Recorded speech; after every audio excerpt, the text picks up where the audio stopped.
अहिल्यानगरमध्ये उमेदवारी माघारीवरनं वाद रंगलाय। अपक्ष उमेदवार दत्तात्रय पानसरेंच्या उमेदवारीवरून हा वाद रंगलाय। शहाबाज सय्यद यांनी दत्तात्रय पानसरेंचा अर्ज मागे घेतला। मी अर्ज मागे घेतलेला नाही असा दावा दत्तात्रय पानसरे यांनी केलाय। माझा अर्ज अवैध केल्यास आत्महत्या करणार असा पानसरे यांनी दावा केलाय। निवडणूक निर्णय अधिकारी कार्यालयासमोर पानसरेंनी ठिय्या मांडलाय। दरम्यान नेमका घोळ काय झाला याची अधिकाऱ्यांकडून तपासणी सुरू आहे। पानसरेंचा अर्ज बाद झाल्यास तनपुरेंची बिनविरोध निवड होणार आहे।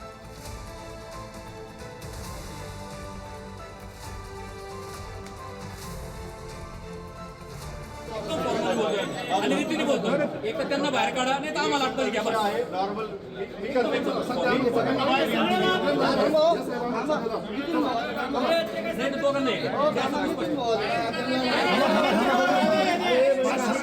पद्धतीने मी आत्महत्या करा शांत पद्धतीने करा। लोकशाही नाही तो हुकुमशाही नाही, लोकशाही आहे। बूम बूम बूम बूम लावा ना, बूम आणि प्रत्येक ठिकाणी विड्रॉल करू नये म्हणून मी अर्ज दिलेला आहे। दत्तात्रय भाऊसाहेब पानसरे माझं नाव आहे। मी अपक्ष म्हणून सर्व मतदारांच्या खातर माझ्यावर झालेल्या अन्यायासाठी आणि मतदारांना न्याय देण्यासाठी मी या ठिकाणी उमेदवारी अर्ज केलेला आहे। जर चुकीच्या पद्धतीने मी आत्महत्या करत लोकशाही नाही तो हुकुमशाही नाही, लोकशाही आहे। बूम बूम बूम बूम लावा ना, बूम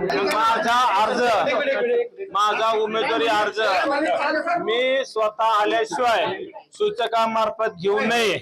कुठल्याही प्रकारच्या माघारीच्या अर्जावर मी सही केलेली नाही।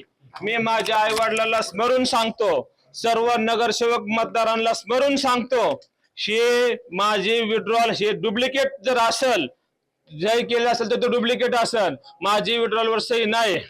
जर चुकीच्या पद्धतीने जिल्हाधिकारी साहेबांनी जर निवडणूक अधिकाऱ्याने काम केलं असेल तर मी आत्मदहन करणार आहे।